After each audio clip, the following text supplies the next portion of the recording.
7:25 de la mañana y a esta hora vamos a analizar precisamente al nuevo gabinete del presidente Martín Vizcarra con el congresista Víctor Andrés García Belaúnde, que ya se encuentra en nuestros estudios. Muy buenos días, congresista. Buenos días. ¿Qué tal? Buenos días. Congresista, el sentido de todas las bancadas, o por lo menos el espíritu de todas las bancadas, parece ser de darle el beneficio de la duda al nuevo gabinete que acaba de jurar el día de ayer. Yo quiero empezar preguntándole si realmente cree que es un gabinete completamente renovado, tal como prometió Martín Vizcarra en su discurso ante el Congreso de la República la semana pasada.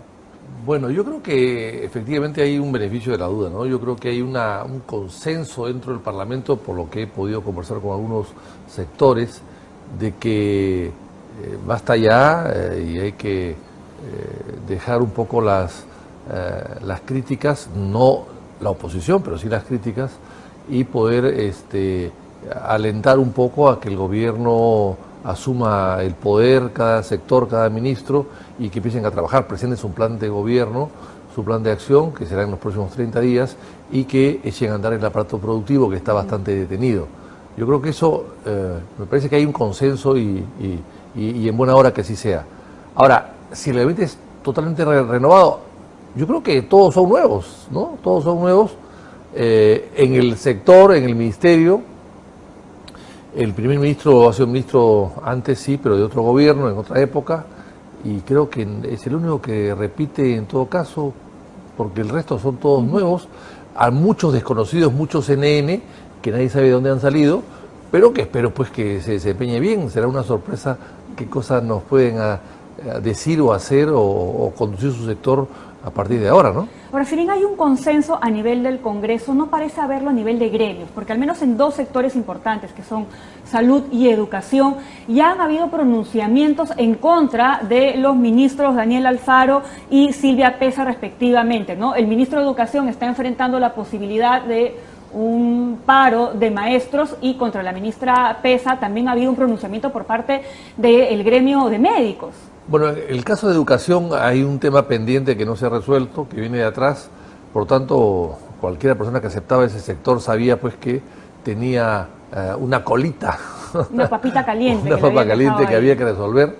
Y entonces, bueno, supongo que la persona que ha aceptado eso, que yo no conozco, no conozco sus antecedentes, tendrá suficiente habilidad para poder solucionar el tema. En el caso de salud, parecería que es un asunto personal, ¿no? Es un asunto a una persona determinada que pasó por allí, que fue autoridad del sector y que dejó malos recuerdos. En fin, eso se tendrá que ver más adelante, no sé cómo se pueda solucionar, pero... pero en todo caso, es momento de parte de los gremios de hacer este tipo de llamamientos, o sea, de convocatorias. no es momento para quitarle voluntad ni expectativas a un gobierno y a un gabinete que empiezan casi de cero. A pesar de que el que asume el cargo o la presidencia hoy día es el vicepresidente del presidente anterior, que se fue sin pena ni gloria. Pero yo creo que el presidente de la República o el presidente del Consejo de Ministros, que han sido los que han designado este gabinete, deben haber tenido mucho cuidado en saber a quién elegían y ver los pros y los contras. Ellos supongo que habrán tenido la buena idea de poder verificar previamente si estas personas eran adecuadas o no para el cargo y qué resistencias tenían. O sea, un gobierno que empieza bajo estas circunstancias, bajo esta debilidad de asumir un cargo para reemplazar a otro, y en estas circunstancias pues han debido tener mucho cuidado en elegir a cada uno de los ministros y ver que no tenían resistencias. Ahora, si aparece uno con resistencias, bueno, pues tendrán que asumir su responsabilidad, ¿no? Ahora, una de las cosas que se criticó al gobierno pasado, a lo que encabezaba Pedro Pablo Kuczynski, era que precisamente en estos dos sectores, salud y educación, no habían objetivos claros. Sin embargo, Martín Vizcarra sí ha pintado la cancha bastante clara desde su primer día en el discurso en el Congreso de la República, y precisamente se encuentra con dos ministros que tienen oposición precisamente en esas dos áreas. Necesita ministros un poco más ejecutivos que salgan a la cancha y que recorran precisamente. ¿Usted ve ese perfil en los ministros nuevos? A ver, qué interesante la pregunta. Yo, ante todo, creo que Martín Vizcarra, como ha sido pequeño presidente, digamos, de una zona del Perú, por lo tanto ha manejado sectores, entre ellos el de educación, y parece que allí ha sido su fuerte en el tema de educación en Moquegua. Y entonces eso lo puede aplicar a nivel nacional y ojalá que lo haga bien. Y por lo tanto él está muy interesado, siendo hijo de maestros, está interesado mucho en impulsar la educación.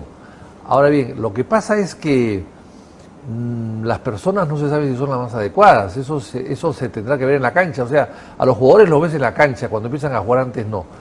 Y yo supongo que habrá tomado las precauciones del caso. No me imagino que pueda pasar otra cosa. Ahora bien, lo cierto es que este gabinete, siendo un gabinete de técnicos aparentemente, no hay casi políticos, el primer ministro y quizás uno más. Entonces, estamos hablando de que son técnicos que, al no ser políticos, no están acostumbrados al debate o al diálogo o a la confrontación o a la promoción de sus sectores. Y por lo tanto, no son pararrayos del presidente de la República y del primer ministro como normalmente deberían ser los ministros que son cargos políticos. Al ser muy técnicos, evidentemente se van a cuidar en el tecnicismo de su función y no en la promoción de su sector o en la defensa de su sector o del presidente de la República. Y le preocupa eso porque ese mismo problema, por decirlo de alguna manera, es lo que se le cuestionaba al otro gabinete, al gabinete que tenía Pedro Pablo Kuczynski, que era muy técnico. Exactamente, ese es un problema que van a tener. Yo estoy seguro que es un problema que van a tener porque los ministros tienen que ser pararrayos del jefe de Estado. Pero si el jefe de Estado no tiene pararrayos, el blanco va a ser él, automáticamente. Y eso no es lo ideal.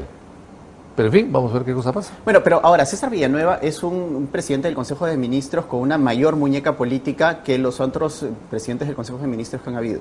Bueno, no, hablamos de Fernando Zavala. Bueno, Zavala no tuvo contacto o muy mal contacto con el Congreso.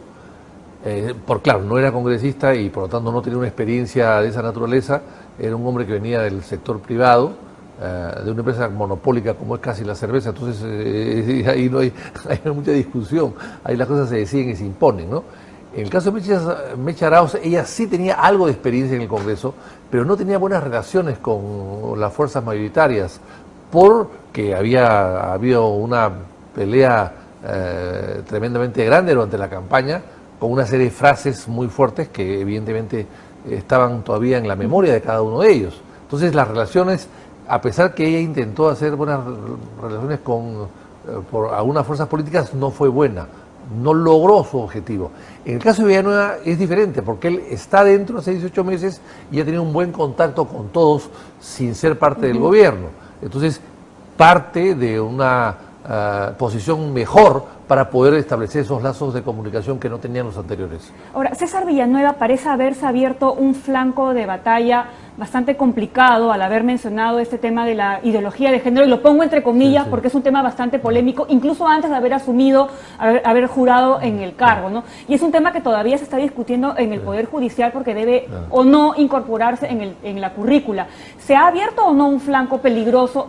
Sí, evidentemente es un problema, ¿no? Es un problema, pero digamos, el Perú no debe descansar en un solo tema. El Perú tiene demasiados problemas para dedicarse o detenerse solamente en un tema determinado, ¿no?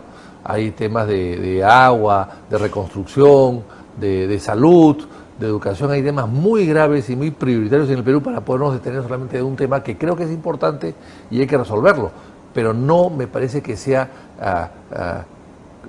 un tema para condicionar toda la labor de un gobierno en torno pues a un concepto, ¿no? Ahora, César Villanueva ha prometido también un gabinete mucho más en la cancha, ¿no? Ha dicho que estos ministros no van a estar tanto en sus oficinas, en sus escritorios, sino que los vamos a ver trabajando.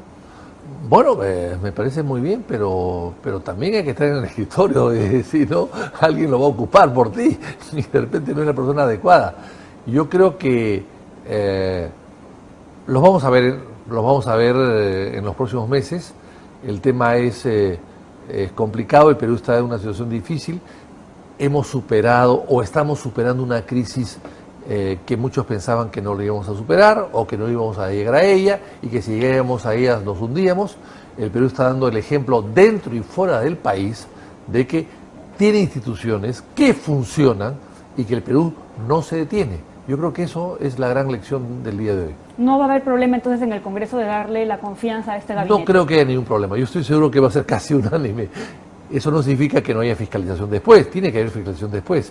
Pero hay un beneficio de la duda que es ampliamente favorable y estoy seguro que cuando se presente el gabinete y si lo hace bien y con un programa coherente, va a tener el consenso y el respaldo de, yo diría, de casi todos.